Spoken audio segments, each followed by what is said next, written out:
이제 오늘은 그 예수님께서 이제 십자가에서 죽으시자 큰 좌절과 낙심으로 엠마오라는 마을을 향해 가고 있던 그 두 제자에 대해서 살펴보려고 합니다.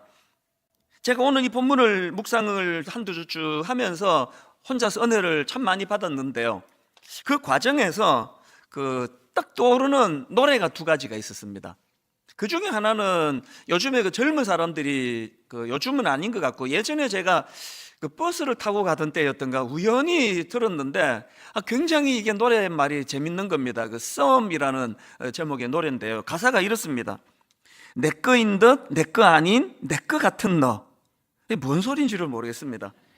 또 네 거인 듯 네 거 아닌 네 거 같은 나. 이게 무슨 사이인 건지 사실 헷갈려.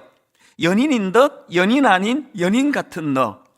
이 노래 제목이 그 썸이라고 요즘 그 젊은이들이 사용하는 신조어인 것 같습니다. 그래서 뭐 썸 탄다, 뭐 썸 타다 이런 이야기들을 이제 가끔씩 듣는데요. 그래서 제가 사전을 찾아보니까 이 신조어도 있더라고요. 썸 타다 이게 무슨 뜻인가 하니까 아직 연인 관계는 아니지만 서로 사귀던 가까이 지내다, 이게 썸 타다는 뜻이랍니다. 제가 왜 엠마오 두 제자를 떠올리다가 이 노래가 떠올려졌는지 이따가 설명해 드리기로 하고요. 두 번째로 이제 오늘 본문 말씀을 살피다가 두 번째 떠오른 노래는 이 본문을 가지고 만든 찬양인데요. 엠마오 마을로 가는 두 제자. 저희가 어릴 때는 이런 부활주일이 되고 하면은 그 여성 이중창으로 이 찬양을 꽤 많이 듣고 또 성가대에서도 이 찬양을 많이 들려주곤 했던 기억이 나는데, 월요일 날 아침에 이 말씀이 이렇게 저에게 확 다가온 겁니다. 그리고는 그때부터 계속 마음에 그 슬픔이 막 굉장히 저에게 있었습니다. 가사를 보니까 엠마오 마을로 가는 두 제자, 절망과 공포에 잠겨 있을 때, 또 2절에서도 이 세상 사는 길 엠마오의 길, 끝없는 슬픔이 앞길을 막으나. 사실 이 엠마오 마을로 가던 이 두 제자는 그 불신자가 아닙니다. 예수 믿는 사람 아닙니까? 그 예수님 제자 아닙니까? 그런데도 불구하고 절망과 공포에 잠기고 끝없는 슬픔이 앞을 막고 하는 이런 가사를 보면서 저는 분당 우리 교회에 지금 수많은 성도님들이 경제적인 어려움, 건강의 문제, 자녀 문제, 이런저런 어려움으로 참 절망과 공포에 잠겨 있고 끝없는 슬픔이 앞길을 막는 이런 가슴 아픈 이야기들을 계속 기도 제목으로 제가 받고 있는 거 아닙니까? 그래서 이제 이 찬양이 지난 월요일 날 툭 터지고는 막 매일매일 제 마음속에 이 찬양이 울리는데요. 하루는 이렇게 교회를 향해 들어가고 있는데 이 찬양이 마음에서 울려지니 그렇게 눈물이 나더라고요. 얼마나 많은 성도들이 지금 어려움에 빠져 힘들어하고 계시는가, 그런 생각을 하면서 그렇게 한 주 내내 이 찬양이 참 저를 참 마음 아프게 만들었는데요. 제가 계속 이제 엠마오로 가는 두 제자 이 찬양을 계속 되뇌고 있는데 어제 오전에 불쑥 아까 제가 앞에서 설명드린 이 썸이라는 노래가, 저는 그 노래 알지를 못하거든요. 가사도 생각이 안 나고 그래서 막 어떻게 검색을 해서 이제 그 가사를 보니까 예전에 우연히 들었던 그 가사가 참 의미가 있는 겁니다. 왜 엠마오로 향한 두 제자를 묵상하다가 그 썸이라는 노래가 떠올려졌는지 설명을 드릴게요. 지금 이 두 제자가 굉장히 낙심해서 엠마오로 가고 있는데 그 원인이 20절입니다. 우리 대제사장들과 관리들이 사형 판결에 넘겨주어 십자가에 못 박았느니라. 지금 그들의 슬픔 원인은, 그들의 낙심 원인은 지금 온통 그들의 생각이 예수님의 죽으심에만 머물고 있는 거예요. 예수님의 죽으심에 함몰돼서 지금 진도가 나가지 않는 상황입니다. 이게 무슨 말씀인가 하면은 22절을 보십시오. 또한 우리 중에 어떤 여자들이 우리로 놀라게 하였으니 이는 그들이 새벽에 무덤에 갔다가 그 다음 보세요. 그의 시체는 보지 못하고 와서 그가 살아나셨다는 천사들의 나타남을 보았다 함이라. 지금 이 두 제자가 왜 슬픔에 가득 찼느냐 하니까 예수님의 죽으심에만 지금 함몰이 돼가지고 여기 보니까 지금 그 예수님의 부활 소식을 들었다는 거 아닙니까? 그가 살아나셨다는 천사들의 나타남을 보았다 함이라 알고 있습니다. 그럼에도 불구하고 여전히 그들의 마음은 부활하신 주님에게 가 있는 것이 아니라 주님의 죽으심, 어쩌다가 이렇게 그 주님의 부활 소식을 안 믿으니까 와닿지 않는 거 아닙니까? 왜 이 두 제자는 이런 불신에 빠져서 이렇게 슬픔으로 가득 차게 되었나? 우선 보니까요, 15절 16절, 그들이 서로 이야기하며 문의할 때에 예수께서 가까이 이르러 그들과 동행하시나 그들의 눈이 가리워져서 영안이 어두운 거예요. 왜 이렇게 영안이 어두워졌나? 주님이 십자가를 놓고 21절에서는 답을 찾습니다. 우리는, 이 사람이 예수님을 두고 하는 얘기죠. 우리는 이 사람이 이스라엘을 속량할 자라고 바랐노라. 지금 이 구절에 대하여 대부분의 학자들이 분석하는 게 뭐냐면은, 이 두 제자는 예수 그리스도를, 자기 민족을 로마로부터 해방시켜 주실 정치적인 메시아로 기대했다는 겁니다. 자기 민족을 해방시켜 줄, 그래서 힘을 키우고 능력을 가지고 자기 민족을 해방시켜 줘야 되는데, 아니 이렇게 메시아라는 사람이 이렇게 죽어버리면 어떡하나, 온통 여기에 생각이 집중해 있으니까 그 부활하신 주님에 대한 말씀 자체가 귀에 들어오지도 않고 믿겨지지도 않는 겁니다. 그래서 절망에 빠져가지고 이제 엠마오로 지금 가고 있는 거 아니겠습니까? 제가 왜 이 두 제자에 대해서 묵상하다가 아까 썸이라는 노래가 떠올랐는가 하면은요, 지금 이 제자들을 보니까 딱 이 가사 그대로예요. 내 거인 듯 내 거 아닌 내 거 같은 너, 연인인 듯 연인 아닌 연인 같은 너, 이게 무슨 사이인 건지 사실 헷갈려. 노래 가사가 이렇거든요. 제가 그 두 제자를 묵상하다가 이걸 이렇게 개사를 해봤습니다. 신자인 듯 신자 아닌 신자 같은 너, 제자인 듯 제자 아닌 제자 같은 너. 이게 지금 딱 이 두 제자의 모습 아닙니까? 이 부활도 믿지 못하는, 이게 크리스찬인 듯 크리스찬 아닌 듯. 사실 오늘 한국 교회 안에 이 헷갈리는, 이게 신자인 듯 신자 아닌 신자 같은 너, 제자인 듯 제자 아닌 제자 같은 너, 이런 모습을 가진 분이 너무 많으신 거예요. 이 교회 안에 진짜 복음이 필요하고 교회 안에 구원이 필요한 분들이 너무 많으세요. 그래서 제가 이 노랫말이 어제 떠오르면서 정말 여러분, 이 주일날 저는 간절히 촉구합니다. 우리 청년들 표현 그대로 제가 빌려서 말하자면, 여러분 이제 하나님과 썸만 타지 마시고요, 이제 사랑을 고백하세요. 결단하세요. 그분의 믿음을 수용하셔야 돼요. 제가 이 노래를 되뇌이면서 이 두 제자를 보면서 깨달은 게 하나 있는데요, 여러분 우리 뭘 기억해야 되느냐? 지금 여러분들이 아픔이 많잖아요. 마음의 두려움이 많잖아요. 걱정이 많으시잖아요. 그런데 여러분, 우리가 겪고 있는 이 아픔이나 슬픔, 마음고생 중에서 상당수가 안 해도 되는, 안 겪어도 되는 마음고생이라는 거 아십니까? 이 두 제자가 그런 거 아닙니까? 아니 지금 부활하신 주님, 그 주님을 감사하고 기뻐하면서 엠마오를 향해서 그 기쁜 소식을 전하러 발걸음도 활기차게 걸어갈 수 있는 그 사실에 오해해가지고 안 겪어도 되는 슬픔을 겪는 거 아닙니까? 그 피해도 되는 마음고생 아니냐고요. 오늘 여기 나는 아무 걱정이 없다, 문제가 없다, 나는 그냥 늘 행복하다, 아무도 안 계실 거예요. 그러나 여러분, 그 모든 걱정 근심을 껴안고 사는 우리지만 사실은 대부분이 피할 수 있는 마음고생이고 대부분이 안 해도 되는 근심 걱정을 하고 있다는 걸 기억하셔야 된다는 겁니다. 이건 오늘 보면 바로 앞에 나오는 그 성숙하다고 하는 여인들도 사실은 마찬가지예요. 자, 보면 바로 앞에 나오는 24장 1절부터 한번 보십시오. 안식 후 첫날 새벽에 이 여자들이 그 준비한 향품을 가지고 무덤에 가서 돌이 무덤에서 굴러 옮겨진 것을 보고 들어가니 주 예수의 시체가 보이지 아니한지라. 그랬더니 4절에서 이 여인들의 반응을 보십시오. 이로 인하여 근심할 때에, 오래 예수 믿은, 또 어릴 때부터 예수 믿은 분들이 갖는 치명적인 문제가요, 성경에 너무 익숙한 거예요. 그래서 이런 구절을 아무 기대감 없이, 아무 어떤 저항감 없이 그냥 통과. 이 문제가 이게 문제구나라고 느껴보신 분 계세요? 아니 지금 예수님의 시체가 보이지 않습니다. 이게 어떻게 근심할 거리냐고요. 이게 한번 생각을 해보세요. 지금 이 본문에서 마리아와 그 여인들이 무덤이 비어있는 것을 보고 너무 근심하고 너무 당황하고 너무 슬퍼하니까 그 빈 무덤의 의미에 대하여 어떻게 부여를 해주는가 하니까 6절을 보십시오. 여기 계시지 않고 살아나셨느니라. 여러분 지금 이 여인들이 놓치고 있는 게 뭡니까? 뭘 놓쳤습니까? 6절을 다시 한번 보시겠습니까? 여기 계시지 않고 살아나셨느니라 갈릴리에 계실 때에 너희에게 어떻게 말씀하셨는지를 기억하라. 감이 좀 오십니까? 지금 그 여인들이 무덤을 찾았는데 거기에 예수님의 시신이 계시다. 이거야말로 절망적인 이야기예요. 아니 그냥 그렇게 한 인간으로 죽고 끝났다. 그래서 시신이 그대로 있다. 이거야말로 모든 여인들이 통곡할 일 아닙니까?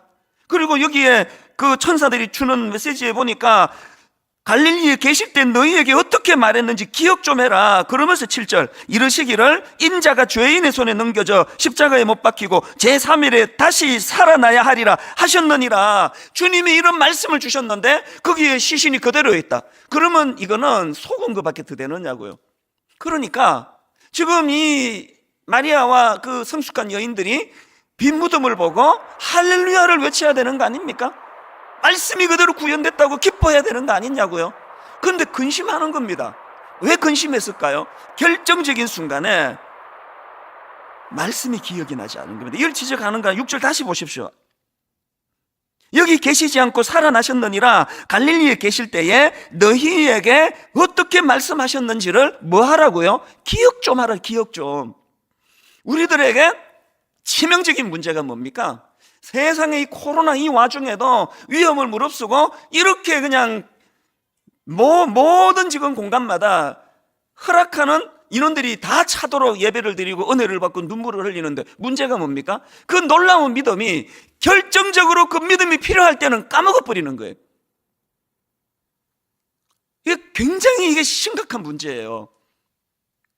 저희 가정에도 그런 일을 겪었지 않습니까? 아내가 갑자기 건강을 잃었습니다. 그때 복음이 작동이 돼야 되고 부활하신 주님의 능력이 작동이 돼야 되고 슬픔이 내 모든 세포마다 음습에 올 때에 그때 부활하신 주님의 능력을 확신하고 믿음이 작동이 돼야 되는데 정작 필요할 때는 까먹어버리는 거예요. 아니 이 믿음 좋다고 하는 마리아와 여인들이 지금 그러고 있는 거 아닙니까?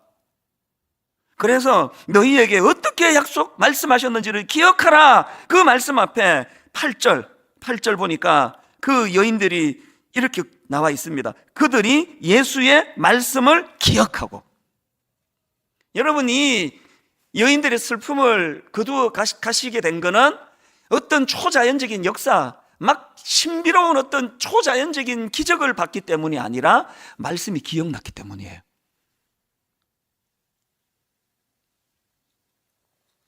엠마오를 향해 가던 그 두 제자도 마찬가지 아닙니까? 그렇게 근심과 걱정, 그래서 아까 그 앞부분에 그 찬양을 되낼 때마다 월요일부터 금요일까지 슬펐거든요.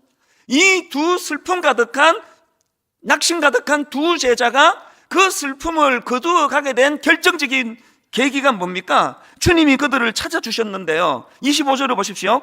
이르시되 미련하고 선지자들이 말한 모든 것을 마음에 더디 믿는 자들이요. 저는 이 말씀이 저에게도 임하기를 원합니다. 꾸지람을 하시는 거예요.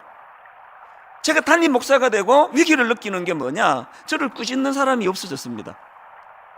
아무도 저를 안 꾸짖으세요. 예전에 오카노 목사님 계실 때는 화요일 날 오후면 전화가 오세요. 자네 설교 잘 듣고 있다. 그 한마디가 막 천둥보다 저는 크게 들리는 거예요. 아니 지금 목사님이 듣고 계시다는데 이 설교를 내가 그냥 내 멋대로 막 그렇게 설교할 수 있겠습니까? 오카노 목사님이 돌아가시고 너무나 슬펐던 핵심 중 핵심이 그거예요. 이제 꾸짖어 줄 어른이 안 계시는구나. 저는 이 시대 젊은이들이 너무 불쌍해요. 너무나 어른들이 지금 어른으로서의 그 대접을 못 받는 이런 시대라서 어른들도 저는 마음이 아프지만요, 어른을 죽여놓아버린 이 포스트 모더니즘의 특징이라 그러는데 전 세계적인 추세인데, 그래서 저는 어른들에 대해서도 마음이 아프지만 저는 이 땅의 젊은이들이 너무 마음이 아파요. 여러분 지난 1년 되돌아보셔서 누군가 여러분을 꾸짖어 주는 사람이 있었습니까? 그 사람은 복된 사람이에요. 주님이 꾸짖으시는 거예요. 미련하고 선지자들이 말한 모든 것을 마음에 더디 믿는 자들이요. 그리고는 주님이 풀어주시는 말씀이 26절, 그리스도가 이런 고난을 받고 자기의 영광에 들어가야 할 것이 아니냐 하시고, 이에 모세와 모든 선지자의 글로 시작하여 그 다음 보세요, 모든 성경에 쓴 바 자기에 관한 것을 자세히 설명하시니라. 여러분, 이 혼란에 빠진 두 제자, 절망을 가지고 엠마오로 가고 이 두 제자의 그 혼란을 잠재우시게 된 것도요, 주님이 못자국을 보여주시고 신비로운 어떤 무엇을 보여주셔서가 아니에요. 그들의 혼란을 잠재운 건 모든 성경에 쓴 바 자기에 관한 것을 자세히 설명하시는 말씀이에요. 말씀. 한국교회가 진짜 부흥하기를 원한다면 말씀으로 돌아가야 됩니다. 그래서 지금 한국 교회는요, 이 교회들마다 그런 현상, 목사의 그 영향력이 너무 커버린 이거가 진짜 위험한 걸 아셔야 됩니다. 지금 종교개혁을 왜 했습니까? 말씀의 권위보다 교황이나 또 신부님이나, 그래서 회개조차도 직접 못하고 고해 성사를 해야 되는 이걸 깨트리기 위해서 오직 말씀으로 그렇게 종교개혁을 한 거 아닙니까? 오늘 우리 시대, 저는요, 많은 분이 그렇게 이야기합니다만 제2의 종교개혁이 필요한 때라고 생각합니다. 제2의 종교개혁이 필요하다고 한다면 저는 두 가지 이유라고 생각해요. 저 같은 목회자들이 많이 변질이 되어 있는 이 상태, 또 하나, 성도들이 하나님의 말씀을 안 읽어도 너무나 안 읽는 이 상태, 방치할 수가 없는 이 상태, 이 종교개혁을 해야 될 정도예요. 어떻게 하시려고 성경을 그렇게 안 읽으세요? 어떻게? 이렇게 별 볼 일 없는 사람이 30분 뭐라고 떠들어대는 이게 무슨 권위가 있겠습니까? 이게 주구장창 설교 듣는데 시간 보내는 그 시간을 성경을 펴세요. 엠마오로 향하던 그 두 제자의 그 혼란을 잠재워 준 것도 말씀을 풀어 설명하시는 주님의 말씀이었고, 빈 무덤을 보고 절망에 있던 그 여인들을 회복시켜준 결정적인 동력도 말씀이 기억이 나요. 말씀이 기억이 나요. 여러분, 이렇게 살아가다가 가슴 쓸어내리는 놀랄 일도 많고 아픈 일도 많고 억장이 무너지는 일이 수시로 찾아오는 이 상황에서 그렇게 말씀을 담아놓지 않아가지고 기억날 말씀이 없어가지고 어떻게 하시려고 그러시느냐고. 어떻게 하시려고. 온통 그냥 무슨 목사밖에는 보이지 않고, 이게 지금 종교개혁을 해야 될 만큼 심각한 문제라는 거 꼭 인식하셔야 됩니다. 로마서 10장 17절, 믿음은 들음에서 나며 들음은 그리스도의 말씀으로 말미암느니라. 여러분, 어느 목사의 말씀으로 믿음이 생기는 게 아니고요, 그건 보조수단입니다. 말씀, 계시의 말씀. 시편 119편 49절, 주의 종에게 하신 말씀을 기억하소서. 주께서 내게 소망을 가지게 하셨나이다. 이 말씀은 나의 고난 중의 위로라. 주의 말씀이 나를 살리셨기 때문이니이다. 종교개혁가들이 바로 이 말씀의 능력을 경험했기 때문에 목숨을 걸고 종교개혁한 거 아닙니까? 그리고 목숨 걸고 종교개혁하던 그들의 모토가 복잡하지 않습니다. 솔라 스크립투라, 오직 성경으로. 저희 어머니가 저를 얼마나 사랑하시는데, 왜 아침에 노 바이블, 노 브렉퍼스트, 성경 안 읽었니? 밥도 먹지 마. 왜 쥐꼬리만한 그 용돈 하루에 얼마씩 몇 원씩 지어주시면서도 성경 한 절씩 암송해야 줄 거야. 왜 그렇게 하시는 겁니까? 말씀의 능력을 아시니까. 이걸 자식들한테 전수해 줘야만 이 어려운 세상을 이 자식이 잘 살 수 있으니까. 오늘 여러분, 우리 부모들이 자녀들에게 이렇게 말 그려진 옷만 자꾸 사주가 다 하시는 겁니까? 무슨 나이키 이런 거가 그냥 시장에서 너이키를 사든지 말이 아니라 소가 그려 있든지, 이게 지금 중요한 게 아니고 우리 자녀들에게 말씀의 중요성을 가르치는 일을 너무나 지금 하지 않고 있는 이 일이 심각한 문제라는 거 아닙니까? 제 인생에서 너무나 고마운 선교단체 SFC, 스튜던트 포 크라이스트,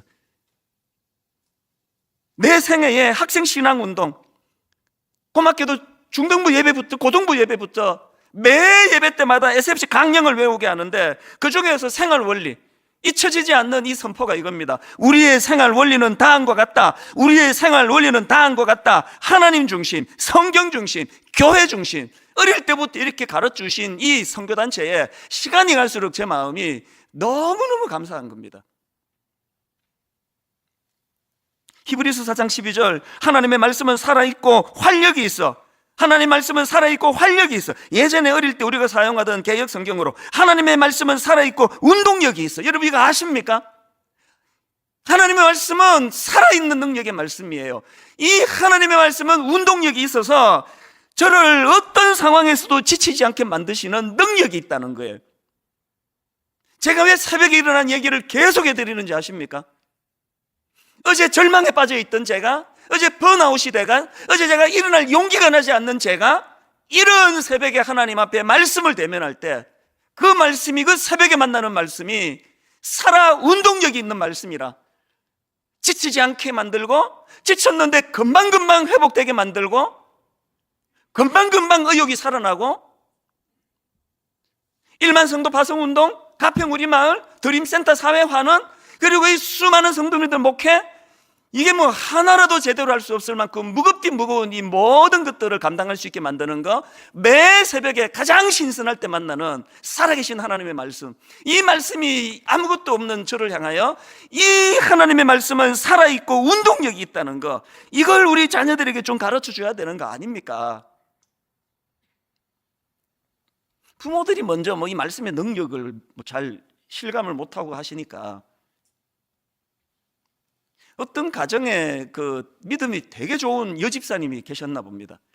그런데 남편이 믿음이 별로 없는 것 같아요. 한 번은 이 그 부인이 너무 아파서 교회를 갈 수 없는 상황이 됐습니다. 그래서 이제 이 남편이 걱정이 되는 겁니다. 그래서 여보 혼자 예배 보러 가시더라도 정말 우리 목사님 말씀에 집중하고 예배 좀 잘 드리다 오셔야 된다고, 그리고 이제 좀 점검하고 싶은 마음이었던 것 같아요. 예배 마치고 오면 꼭 오늘 말씀을 저한테 요약해서 좀 들려주세요. 그렇게 이제 신신당부를 했는데 그 남편이 아내가 이렇게까지 부탁하니까, 그래서 이제 정성을 이제 다해서 예배를 드렸습니다. 그렇게 하고 이제 집에 왔더니 그냥 득달같이 아내가 그냥 오늘 말씀이 어땠냐고 막 나한테 정리해 달라고 막 그러니까 이 남편이 다짜고짜 그 아내를 막 부둥켜 안는 거예요. 너무 사랑한다고 막 부둥켜 안으면서 사랑을 고백하고, 이게 결혼하고 처음 있는 일입니다. 그래서 이 부인이 막 너무너무 행복해가지고요, 세상에 무슨 말씀이 이렇게 은혜를 받아가지고 이렇게 사랑을 표현하고 그러느냐고, 오늘 예배 잘 드렸군요. 예배 중에 목사님이 무슨 말씀에 은혜를 받았냐 그러니까 그 남편이 하는 말이, 오늘 목사님 말씀의 주제가 원수를 사랑하라였어. 웃기려고 만든 이야기겠죠, 그죠? 뭘 강조하고 싶은 건가요, 이게? 이건 웃기려고 한 얘기가 틀림없을 것 같지만요, 그러나 여러분, 저는 웃기려고 드리는 말씀이 아니고 지난 19년 동안에 진짜 이 말씀으로 남편의 인격이 달라지고 아내의 인격이 달라지고, 이혼하려는 가정은 뭐 다 합치면 수백 가정이 넘을걸요, 제가 아는 것만. 이혼했던 가정도 특별 새벽 부흥의 마지막 날 제가 인도하는 재결합식을 인도한 적도 있습니다. 말씀의 능력이에요. 오늘 본문 말씀을 정리하면 이렇습니다. 마태복음 7장 24절에 이 산상수훈의 마지막 결론이 뭐냐? 자, 보십시오. 그러므로 누구든지 나의 이 말을 듣고 행하는 자는 이 집을 반석 위에 지은 지혜로운 사람 같으니. 그 다음 보세요. 비가 내리고 창수가 나고 바람이 불어 그 집에 부딪히되 무너지지 아니하나니 이는 주추를 반석 위에 놓은 까닭이요. 또 26절.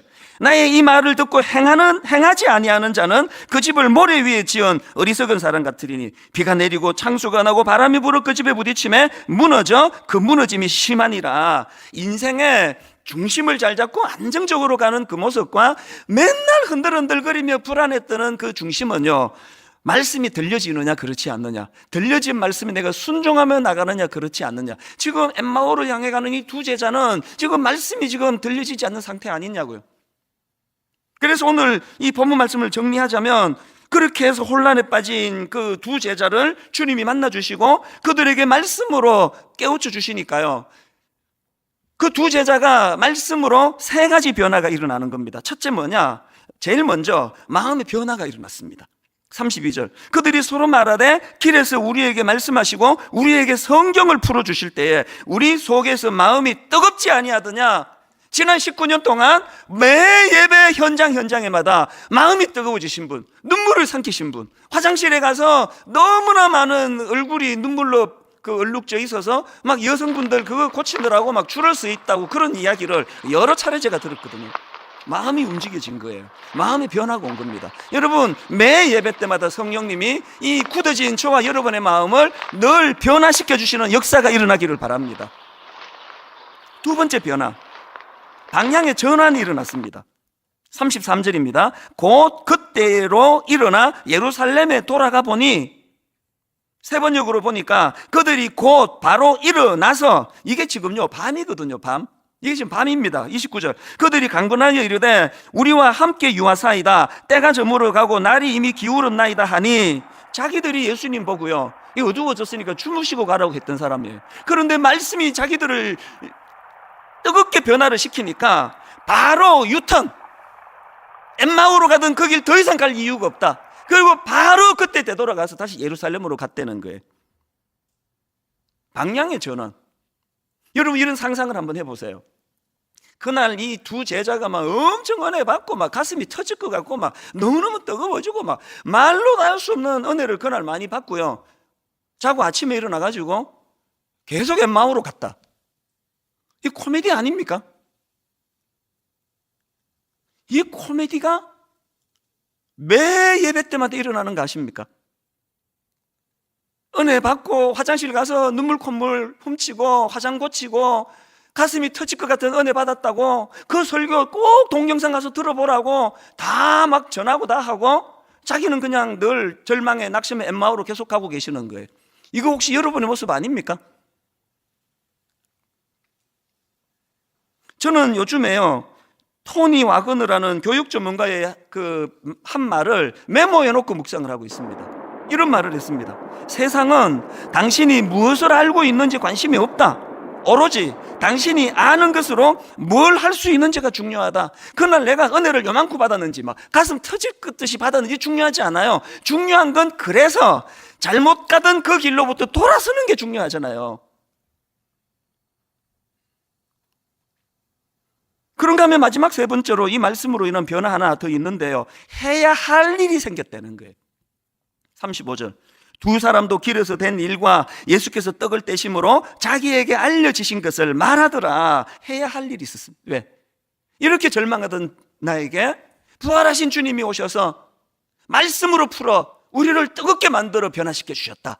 이거를 전할 할 일이 생긴 겁니다. 여러분, 은혜 받은 분은 할 일이 생긴 자인 줄로 믿으시기를 바랍니다. 베드로전서 2장 9절 오직 너희는 택하신 족속이요 왕같은 제사장들이요 거룩한 나라요 그의 소유된 백성이니, 그 다음 보세요. 이는 너희를 어두운 데서 불러내어 그의 기이한 빛에 들어가게 하신 자의 아름다운 덕을 뭐 하라고요?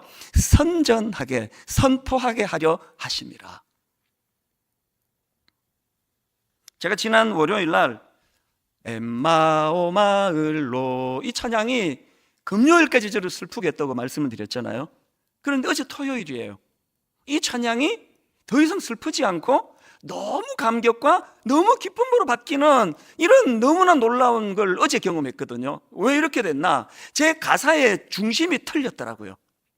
월요일부터 금요일까지 저를 그렇게 슬프게 했던 건 앞부분에 나오는 두 번씩 반복되는 이 가사 때문에, 엠마오 마을로 가는 두 제자 절망과 공포에 잠겨 있을 때, 2절 이 세상 사는 길 엠마오의 길 끝없는 슬픔이 앞길을 막으나, 두 번씩 반복되는 이것 때문에 제가 슬펐는데, 어제 제가 은혜 받고 보니까 이 생각을 잘못한 게, 이 찬양은요 앞쪽에다 무게를 두고 만든 찬양이 아니고요, 이렇게 절망과 공포에 잠겨 있을 때 끝없는 슬픔이 앞길을 가로막으나, 그런데 그 다음에 이 찬양이 하고 싶은 진짜 중요한 게 이거더라고요. 주 예수 우리들에게 나타나시사, 주 예수 우리들에게 나타나시사 참되신 소망을 보여주셨네. 2절에서도요 주 예수 우리들에게 나타나시사 새 소망 주심을 믿사옵나이다. 우리의 절망을 잠재워 주셨던 부활하신 주님의 참되신 소망을 보여주셨네. 새 소망 주심을 믿사옵나이다. 최근에 팀 켈러의 부활을 입다 이런 제목의 책이 나왔는데 이 책의 부제가 너무 오늘 설교를 요약하는 것 같아요. 인생 단 하나의 희망. 인생 단 하나의 희망. 영상이 끝날 때까지 함께 해주셔서 진심으로 감사합니다. 오늘의 메시지가 여러분의 내면에 잠들어 있던 무언가를 깨우고 생각과 감정 그리고 에너지가 삶의 현실을 만들어가고 있다는 사실을 다시 한번 일깨워 주었기를 바랍니다. 어쩌면 여러분은 가장 필요한 순간에 이 영상을 만나게 되었을지도 모릅니다. 잠시 깊게 숨을 들이마시고 내면의 목소리에 귀를 기울여 보세요. 그리고 가장 높은 모습의 자신과 다시 연결되어 보세요. 아주 작은 내면의 변화도 새로운 기회와 풍요, 의미 있는 우연 그리고 무한한 가능성으로 향하는 문을 열어줄 수 있습니다. 아직 모든 길이 보이지 않더라도 자신의 여정을 믿으세요. 바깥 세상에서 찾고 있는 것은 이미 여러분의 내면에서 깨어나기를 기다리고 있을지도 모릅니다. 오늘의 메시지가 마음 깊이 와닿았다면 댓글에 이렇게 남겨주세요. 나는 새로운 현실을 받아들이고 창조할 준비가 되었습니다. 자신의 에너지를 높이고 자신감을 되찾으며 내면의 힘을 기억해야 하는 분에게 이 영상을 공유해주세요. 채널을 구독하고 알림을 설정해주시면 의식과 에너지, 그리고 삶을 변화시키는 내면의 힘에 관한 메시지를 계속 함께 나눌 수 있습니다. 이 소중한 공동체의 일원이 되어주셔서 감사합니다. 여러분의 마음에 명료함이 찾아오고 에너지가 더욱 확장되며 모든 걸음이 가장 높은 삶의 목적에 가까워지기를 바랍니다. 다시 만날 때까지 자신을 믿고 원하는 현실과 에너지를 일치시키며 여러분만의 삶을 계속 창조해 나가세요. 다음 영상에서 다시 만나요. 감사합니다. 하나님의 위대한 반전, 부활이라는